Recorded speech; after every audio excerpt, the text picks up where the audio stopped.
Bonsoir à tous, bienvenue dans votre émission La Réunion Léla. La semaine dernière, la Quartier Libre et sa présidente Marilyn Champagnol ont rendu hommage à Toussaint Louverture. C'était déjà le cas il y a 2 ans. En 2020, il y a eu le Covid, donc ça s'est pas fait. Mais en 2019, il y a eu un colloque, entre autres. On a discuté on a parlé de Toussaint Louverture. On va en parler également dans cette émission dans Causement Réunionnais.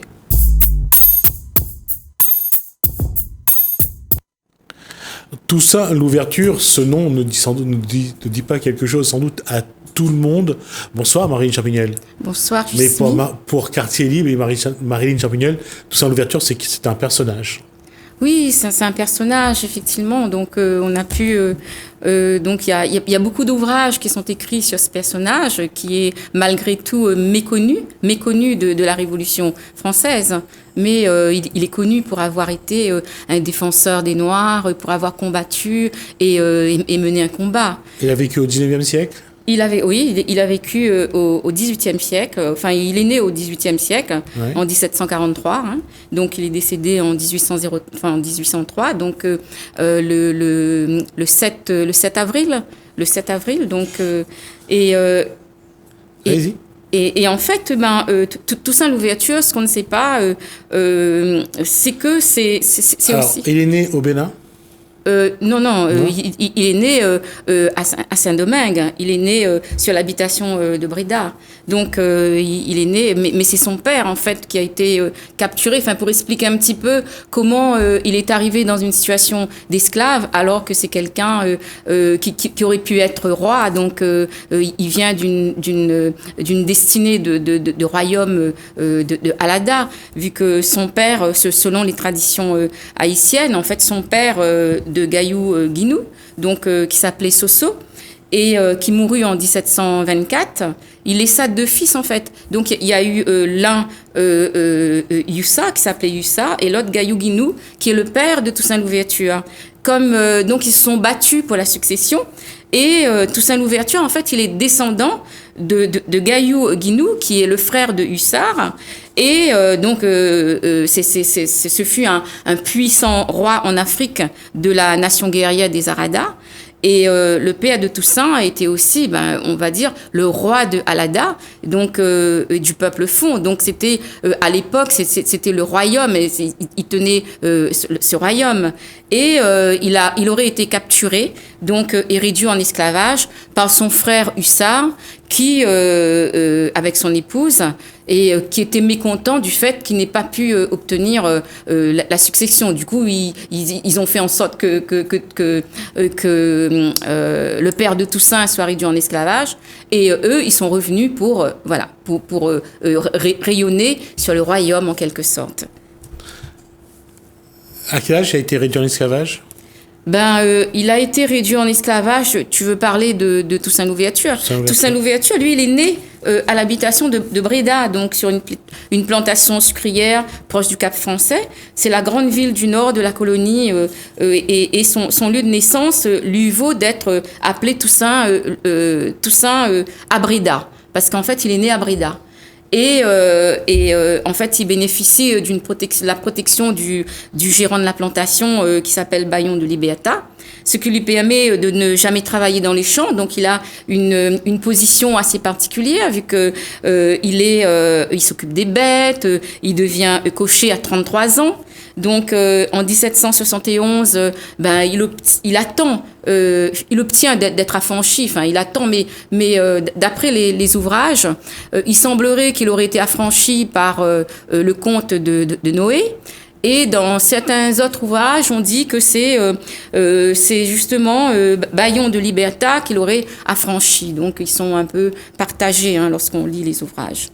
Et donc là, il épouse une jeune noire libre, donc c'est Suzanne Simon-Baptiste, qui a déjà un enfant métis, et qui s'appelle Placide. Donc le couple s'installe dans une plantation de 13 hectares, avec une vingtaine d'esclaves, ce qui lui vaut une honnête aisance. Il aura au moins 2 enfants, Isaac et Saint-Jean. Ce qu'il faut savoir que ces 2 enfants-là, quand il a été emprisonné, Et donc, un petit peu avant, il a fait en sorte que ses 2 enfants partent en France hexagonale pour qu'ils ne soient pas justement incarcérés comme lui, etc. Mais Isaac a écrit aussi les mémoires de son père. Et l'ancien esclave, donc Toussaint Louverture, il apprend à lire et à écrire grâce justement à son esclavagiste. Et c'est là où probablement, c'est une phrase d'un livre qu'il aurait lu qui lui aurait permis d'aller vers tout ce qu'on sait aujourd'hui de son histoire. C'est-à-dire qu'il prend connaissance du fameux livre de l'Abbé Raynal. Et c'est l'histoire des 2 Indes où on peut lire, je cite, « Il ne manque aux nègres qu'un chef assez courageux pour les conduire à la vengeance et au courage. Où est-il, ce grand homme que la nature doit peut-être à l'honneur de l'espèce humaine? Où est-il, ce Spartacus nouveau qu'il ne trouvera point de Crassus? Alors disparaîtra le code noir et que le code blanc sera terrible si le vainqueur ne consulte que le droit de représailles. » Et on pense que c'est à partir de là, effectivement, que Toussaint, il a pris conscience de... Alors, juste pour rappeler que Spartacus était également esclave, mais à l'époque romaine, il va se révolter, il va entraîner les esclaves avec lui, et Crassus est celui qui va réussir à le stopper dans la révolte qu'il mène contre les Romains. Voilà, exactement. Et donc, c'est ça, en fait, je pense, qui a été déclencheur probablement chez Toussaint Louverture. Et en plus, comme c'est un fervent catholique, donc il a des talents dans tout ce qui est la pharmacopée, les plantes médicinales. Et ensuite, il est aussi, bien qu'étranger au culte de vaudou à cette époque-là, mais il se montre bouleversé par l'insurrection des esclaves du Bois Caïman. Et c'est là, en fait, dans la nuit du 22 au 23 août 91, à l'initiative d'un prêtre vaudou, il rejoint les insurgés. Et c'est pour ça aussi, lorsque tu as été là, il y a 2 ans, quand on a fait le colloque de Toussaint Louverture, il y avait le Monseigneur Adokonou, qui est aussi évêque au Vatican, 2e dicaster au Vatican, et qui a évoqué aussi le vaudou. Donc, pour dire qu'à un moment donné, Toussaint Louverture, il était aussi dans cette sphère du vaudou, parce que Monseigneur Adokonou, je ne sais pas si tu as entendu son discours, il ne voulait pas dissocier le vaudou de l'Église. Donc... Oui, parce que comme c'est souvent le cas dans les colonies françaises ou d'autres colonies, lorsqu'une religion arrive, celui qui est né dans une pratique, garde sa pratique et ne refuse pas pour autant, il ne peut pas non plus refuser la religion qu'amène le colonisateur. Oui, c'est exactement ça. Et c'est ça que justement, Monseigneur Adokonou travaille toujours sur cette thématique, c'est-à-dire au niveau culturel, amener l'Église à reconnaître un certain nombre de faits qu'il y a eu en Afrique, et aussi Toussaint Louverture pour qu'il y ait une reconnaissance au niveau de l'Église. Il y a une chose aussi qu'il faut se dire aujourd'hui, l'Église aujourd'hui d'une manière générale, ça dépend des personnes, mais accepte de plus en plus les autres pratiques à partir du moment où ça ne gêne pas la pratique de la religion catholique, chrétienne. Oui, et ensuite, effectivement, Toussaint Louverture, lui, donc en 1791, un décret par lequel l'Assemblée nationale revient sur l'égalité des droits, accordé le 15 mai, précède aux hommes de couleur nés de parents libres. Donc, parce qu'en fait, si tu veux bien, les mulâtres, autrefois, donc ils se sont rapprochés des Blancs. Ils se sont rapprochés des Blancs, donc ils ont constaté qu'il y avait une position de force, donc il fallait être plus du côté des Blancs que des Noirs. Mais quand ils ont vu que Toussaint Louverture avait quand même une certaine force, une certaine aura, etc., et c'est là où les ordres de Paris qui accordent la citoyenneté à tous les libres, Et c'est là où Toussaint, quand il commence à combat, à ce moment-là, il arrive à se mettre avec les esclaves révoltés. Donc, il y a un combat qui s'engage aux côtés du chef Georges Biassou. Et donc, Toussaint Louverture montre à quel point il a des talents de stratège. Donc, et c'est pour ça que le surnom de l'ouverture s'ajoute, de l'ouverture ou l'ouverture, s'ajoute à son nom en raison de la bravure avec laquelle il enfonce les brèches. Donc, comme à chaque fois, avec ses stratèges, il arrive à percer. Donc, du coup, on se dit, oh, ben, c'est l'ouverture. Et c'est comme ça, il a son nom, Toussaint Louverture. Et un peu plus tard, donc, il y a le léger Félicité Sotonax, commissaire de la Convention, avocat éclairé de la Société des Amis Noirs, qui vit en ménage avec une mulâtresse, proclame le 22 août 1793, je cite, « Tous les nègres et sans mêler, actuellement dans l'esclavage, sont déclarés libres pour jouir de tous les droits attachés à la qualité de citoyen français. » Et c'est ainsi que Toussaint Louverture se voit propulsé général par Sotonax. Donc, il a bravé toutes les... donc, maintenant, il est... mais il s'empare aussi de la partie espagnole de l'île et se désigne gouverneur général à vie le 8 juillet 1801. C'est là où je pense que là, ça va se gâter au niveau de la France. Il est parti trop loin. Il est parti trop loin parce qu'ensuite aussi ce que fait Toussaint Louverture, qui soupçonne son neveu Moïse de vouloir s'emparer du pouvoir. Et là, ben, il est arrêté, il est jugé par un tribunal commandé par un général blanc et le jeune homme est exécuté. Donc lui, il ne voulait pas d'entrave entre. Donc pour lui, il faisait son chemin et il y allait. Et il conclut même des accords de commerce avec les États-Unis et la Grande-Bretagne. C'est là où Paris, le premier consul Bonaparte, n'accepte pas les velléités de Othomis de Toussaint Louverture et son irritation déborde quand il reçoit de celui-ci une lettre intitulée « Du premier des Noirs », je cite, « Du premier des Noirs au premier des Blancs ». Décidé à le remettre à la raison, il lui envoie une puissante armée de 25 000 hommes sous les ordres de son beau-frère Leclerc. Mais en fait, ce qu'il faut savoir aussi, c'est qu'on lui a tendu quand même un traquenard parce que il a été traqué. Donc, il propose sa soumission à Leclerc. Il obtient de se retirer sur l'une de ses plantations, mais il est arrêté le 7 juin suivant. C'est-à-dire qu'ils ont comploté, donc, et finalement, à la suite d'une dénonciation de son lieutenant Jean-Jacques Dessalines, parce qu'il faut dire que Jean-Jacques Dessalines, donc, et c'est là où il est en fait incarcéré à Fort-de-Joux, dans le Jura, l'un des endroits le plus froid de France et le plus austère site qu'on connaît. Voilà.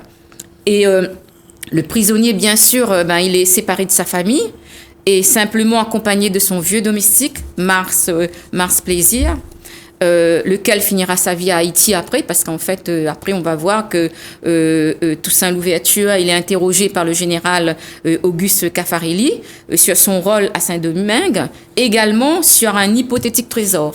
Donc, en fait, ils en ont déduit que Toussaint Louverture aurait caché des trésors. Et donc, ils fouillent sa prison, ils essaient de par tous les moyens, les inimaginables, d'essayer de dire que Toussaint Louverture a fauté, il a fait ci, etc. Et les autorités feront tout pour briser le prisonnier, à la fois physiquement et psychologiquement. Donc, par exemple, il n'a aucune nouvelle de membres de sa famille, il ne sait pas où ils sont détenus, il a pu envoyer une seule lettre à sa femme quand il est rentré à Fort-de-Joux. C'est la seule lettre qu'il a pu faire. Et donc, un mois après son arrivée à Fort-de-Joux. Donc, Fort-de-Joux, comme je te le disais dans les précédentes émissions, situé à l'est de la France, dans les montagnes du Jura.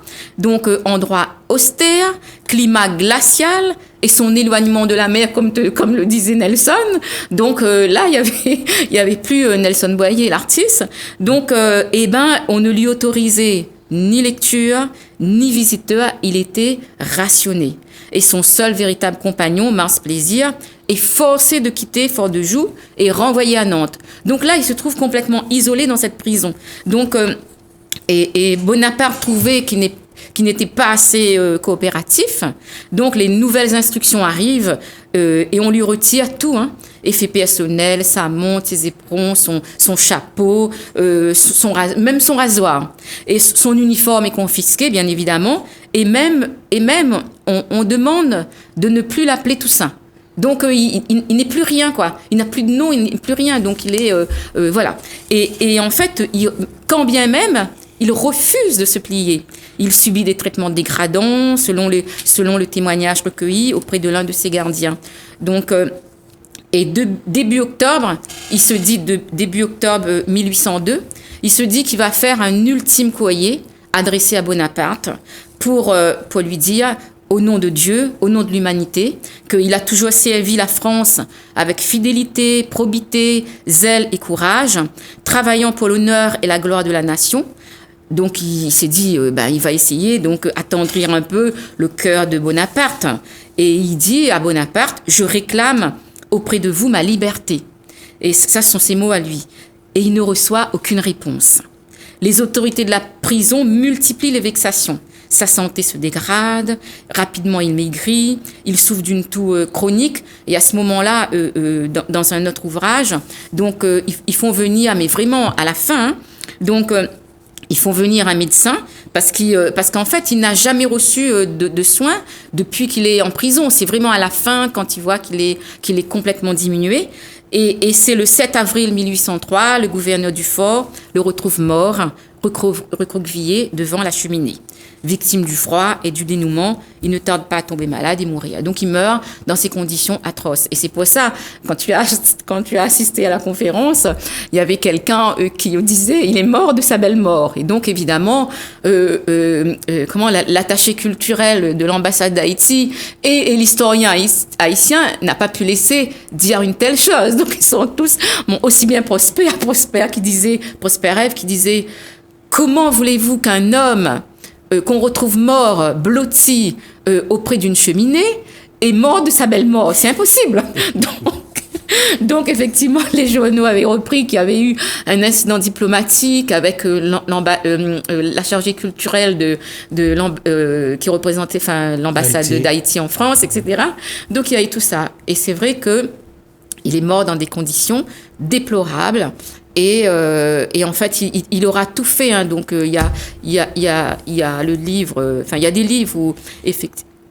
Il est évident que Bonaparte, qui en 1804 rétablit l'esclavage dans les colonies, ne voulait pas qu'un noir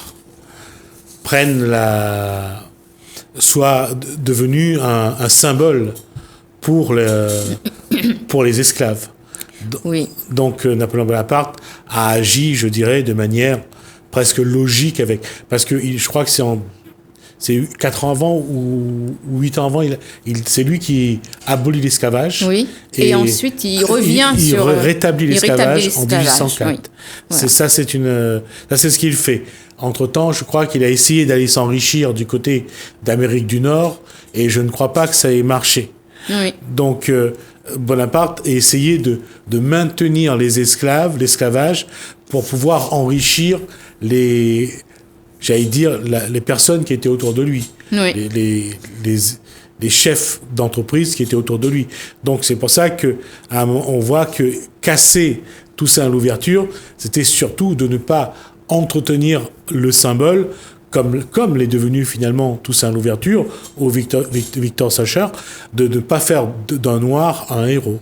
Oui, mais n'empêche qu'il a eu quand même une poussée fulgurante qui l'a amené, qui a amené quand même à reconnaître Toussaint Louverture comme d'ailleurs il est reconnu universellement donc et ensuite. On se rend compte aussi qu'entre-temps, à Saint-Domingue, les Noirs se sont une nouvelle fois soulevés. Après qu'ils eussent appris le rétablissement de l'esclavage en Guadeloupe, c'est ce que 1804, sous la conduite de Dessalines et Christophe, ils vont avoir raison des troupes de Leclerc, donc c'est là où de Leclerc et Rochambeau, et en devenant indépendante le 1er janvier 1804, Haïti conserve la victoire posthume de Toussaint Louverture.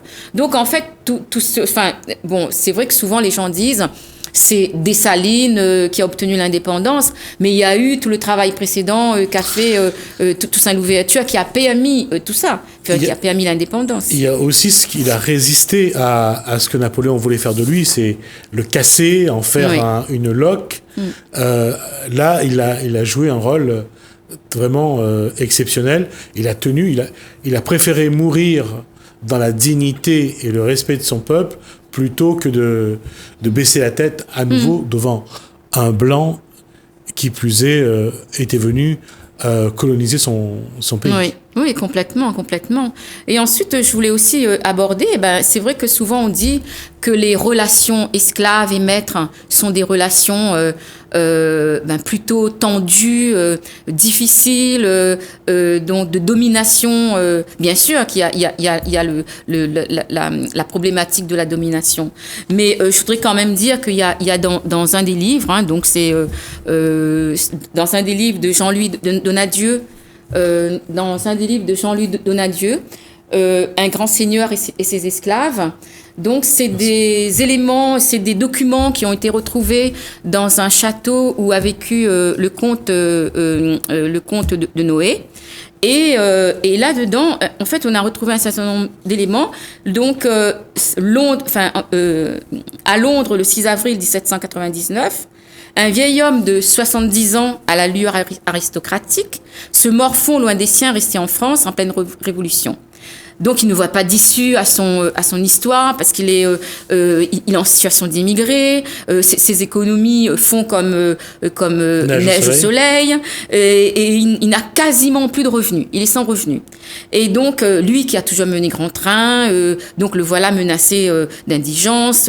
Donc, voilà, il n'a plus rien. Et là, il s'adresse à Toussaint Louverture. Nous sommes en 1799. Donc, il s'adresse à Toussaint. Donc, je lis un peu, rapidement, qu'est-ce qu'il demande à Toussaint Louverture, le comte de Noé, son ancien maître. Les malheurs de la Révolution m'ont réduit en me dépouillant d'une grande fortune et me réduisant à la misère et à manquer de tout dans un âge avancé.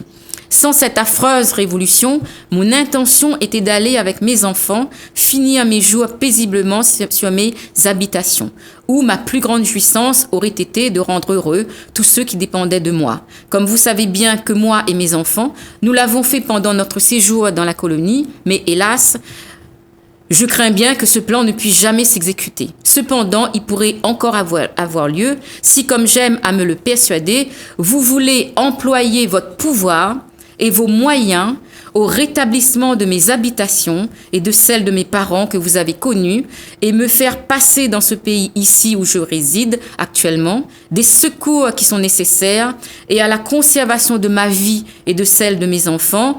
Adieu, mon cher Toussaint, votre réponse que j'attendrai avec une impatience égale à mes besoins me confirmera, j'en suis convaincue, dans la bonne opinion que j'ai de vous et me prouvera que j'avais raison, ainsi que mes parents, de vous avoir donné confiance, de même qu'au bon nègre, Blaise, il y a quelques autres bons sujets qui avaient été attachés à mes pères et mères et à toute ma famille. Le comte, il signe, le comte de Noé. Et il dit aussi, comme je suis bien convaincu, mon cher Toussaint, que vous arriverez à mon secours en me faisant passer des fonds, soit en sucre ou en argent, et je joins à ma lettre l'adresse d'une maison de commerce établie à la Jamaïque, à laquelle vous pourrez adresser les objets que vous me ferez passer et qui me seront envoyés avec exactitude. Donc là, on démontre bien le rapport qu'il y avait entre le maître et l'esclave. C'était pas forcément des rapports où il y avait vraiment du respect entre les deux. On le voit dans cette lettre-là. Oui. Il lui parle comme à un égal, et c'est vrai que il y avait du respect envers Toussaint Louverture. De toute façon, c'est lui qui est en position de demande par rapport à Toussaint Louverture. Exactement, il est en position de demande, et en fait, ce document, il est peu commun à plus d'un titre. Donc déjà, moi, j'ai envie de ramener ça à notre histoire aussi, où on parle de déboulonner les statues. Donc, vous voyez bien que le comte de Noé, il a laissé des traces dans un château, et donc où tout le monde a pu exploiter les données. Et ça amène à dire que peut-être pas tous, mais certains esclaves avaient de bons rapports avec leur maître. On va en rester là. En tout cas, merci pour cette... Oui, rapidement, un mot. Oui, alors rapidement, je voulais dire qu'il y avait aussi le dernier livre de Sudhir Hazare Singh, donc qui a été traduit... il y a une traduction française en septembre, édition Flammarion. Ensuite, il y a aussi des conférences sur Toussaint Louverture qui existent, donc écrits par Victor Schellcher. Il y a vraiment beaucoup de documents et beaucoup de livres si on veut se documenter davantage sur l'histoire de cet homme célèbre. Oui, tout à fait. Ce que j'allais dire, c'est de reconnaître quand même que Toussaint Louverture a marqué son époque, a marqué le combat, dans ce combat contre l'esclavage. Et aujourd'hui encore, l'hommage qui lui est rendu est tout à fait naturel. Merci Marine Champignol pour toutes ces informations. On a déjà passé de 4 minutes le temps qui nous est imparti. Merci à vous. Je rappelle que vous êtes également présidente de l'association Quartier Libre. On aura l'occasion de revenir là-dessus. Plus on va aller vers la fin de l'année. Merci à vous. Merci. On va, nous, pour l'instant, regarder un reportage.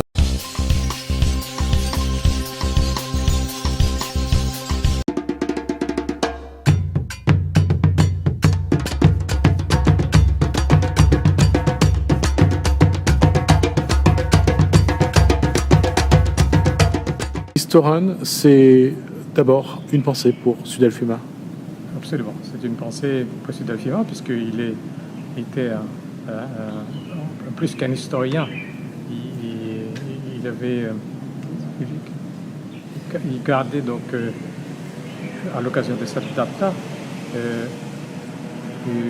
une façon de célébrer un 20 décembre particulier. Au-delà de son cursus universitaire, prof d'université, chercheur, et il cherchait toujours à apporter un plus vers chaque 20 décembre par le biais de son travail d'historien, par historienne, en allant vers le plus grand public. Donc il y avait les festivités, mais il y avait surtout les conférences. Et le point principal sur lequel il voulait travailler le plus, c'est passer un maximum de messages à l'occasion du 20 décembre par rapport à la population. Pas seulement une population ciblée, comme on rencontre souvent. On dit aussi que c'était un historien pas comme les autres. Donc, il avait ce sens-là d'aller vers le plus grand public pour expliquer le 20 décembre. Parce que les gens entendent parler du 20 décembre, mais ne connaissent pas vraiment le fin mot de l'histoire. Le 20 décembre, pour Sud Alfuma, et là je vais parler d'un point de vue journalistique, quand on regarde au départ, c'est historique, c'est la fin de l'esclavage, l'abolition de l'esclavage. Entre le 20 décembre 1848 et le 20 décembre 2020, comment le message a évolué, comment aujourd'hui le Réunionnais doit regarder ce cheminement entre le 20 décembre 1848 et le 20 décembre 2020. Entre 1848 et 2020, ce qu'il faut regarder, c'est à travers des actes qui ont été réalisés, notamment donc, par l'historien, par Sud Alfuma lui-même. Premièrement, la pose des stèles dans différentes communes. Donc, beaucoup de communes aujourd'hui à La Réunion, il y a un stèle. C'est les points marqués, donc, chaque 20 décembre, la fin de l'abolition de l'esclavage, avec des cycles de conférences, d'explications et des manifestations. Donc, c'est au travers de ces actes-là où chacun peut constater ce qu'est un 20 décembre et la façon aussi de mettre en valeur les hommes et les femmes qui ont travaillé aussi bien les esclaves eux-mêmes, qui ont subi des violences indescriptibles parfois, que les chercheurs, que l'homme de la rue, que le Réunionnais d'une façon générale. Donc, ce qui a beaucoup évolué, donc c'est ça, ce sont ces actes, la mise en place des stèles, la multiplication de conférences, revenir sur le sens du 20 décembre. Pourquoi le 20 décembre? D'où viennent les Réunionnais, les esclaves qui célèbrent aujourd'hui les Réunionnais? Donc il a repris les choses à la source pour expliquer aux gens donc, ce qu'était le 20 décembre. Et il a donné un sens particulier à notre 20 décembre, parce que nous ne faites pas pour fêter, il faut aussi comprendre ce qui s'est passé. Et où ça s'est passé, comment ça s'est passé. Donc voilà, c'est cette façon-là. Donc il a eu un regard au-delà de la Réunion. Il a mis en place donc, la stèle dans les différents pays d'où viennent les esclaves. Et ça, c'est important. Une façon de découvrir que les gens d'ici, malgaches, africains, indiens, asiatiques, etc., eh bien, ont une connaissance de ce qui s'est passé. D'où, pourquoi ils sont ici, sur cette terre de la Réunion, au jour d'aujourd'hui. Quelle a été un peu l'histoire. Eh bien, voilà, c'est tout ce travail de recherche mis à la disposition du plus grand nombre. Voilà, et il y a beaucoup de choses qui ont été faites. L'organisation de grands séminaires, par exemple, où les historiens des autres pays, par exemple de la Caraïbe, des Antilles, de l'île Maurice, de Madagascar, d'Afrique, sont venus pour porter le témoignage sur ce que c'est que l'esclavage, ce que le 20 décembre. Mais ça n'est pas terminé. Il y a des films. Fidel lui-même a tourné un film sur l'esclavage à La Réunion. Voilà une façon de porter la connaissance des gens, le vrai sens de l'esclavage à La Réunion. Donc, 172 ans depuis 1848 à aujourd'hui, bon, c'est vrai qu'il y a eu un passage à vide, si on peut appeler ça comme ça, où pas grand-chose n'était dit. Alors, c'est dû quoi? C'est dû aux circonstances, à la politique, etc. Mais aujourd'hui, on ne peut plus rester dans le silence. On ne peut plus garder pour nous, par des historiens, les choses que nous connaissons. Il faut apporter aux gens, il faut former la nouvelle génération, éduquer la nouvelle génération sur ce que c'est que l'esclavage. C'est vrai pour les scolaires jeunes, mais il y a un vide entre le scolaire et le grand public, et c'est ce vide-là qu'il faut combler au jour d'aujourd'hui. Dernière question, Paul Kanagi. On voit qu'aujourd'hui, dans le regard des Réunionnais de notre monde contemporain, chacun a plus ou moins sa définition du 20 décembre. Comment doit-on faire pour que le peuple réunionnais mesure l'essentiel de cette date du 20 décembre pour hier, aujourd'hui et demain? Alors, il faut qu'il soit aussi partenaire, participant. Il ne faut pas qu'il soit mis comme observateur d'un côté. Il faut qu'il participe. Il faut qu'il soit associé à tout ce qui se fait sur le thème de la recherche, sur le thème de l'existence qui existe comme livre, comme film, résultat de recherche, qui reste dans le giron de l'université, par exemple. Il doit être un acteur. Il ne doit pas être un observateur. Il faut l'associer. Alors c'est pour cela, moi je dis qu'il faut populariser. Lorsqu'on parle de 20 décembre, il faut tenir des conférences, pas seulement dans des salles, mais aller sur des places publiques. Dire par exemple, les gars, ce soir nous parlons de Stalfima, nous parlons de l'esclavage, venez nous écouter. Ouvrir cette porte-là. Voilà, à mon avis, c'est le sens qu'il faut donner à la main tendue vers les autres. Cette transmission, comment doit-elle être vis-à-vis de nos jeunes? Comment l'histoire de la Réunion doit rentrer dans l'éducation des enfants de la Réunion? Alors, il faut que les services concernés et le rectorat se réapproprient un peu tous les thèmes autour de l'esclavage. Et nous sommes déjà ici bien placés, puisque nous avons tous les éléments de recherche sous la main. Donc, il y a des gens qui peuvent en parler, il y a des chercheurs, des historiens, et il ne faut pas attendre que ces gens disparaissent pour mettre au bout du jour l'esclavage dans l'éducation nationale.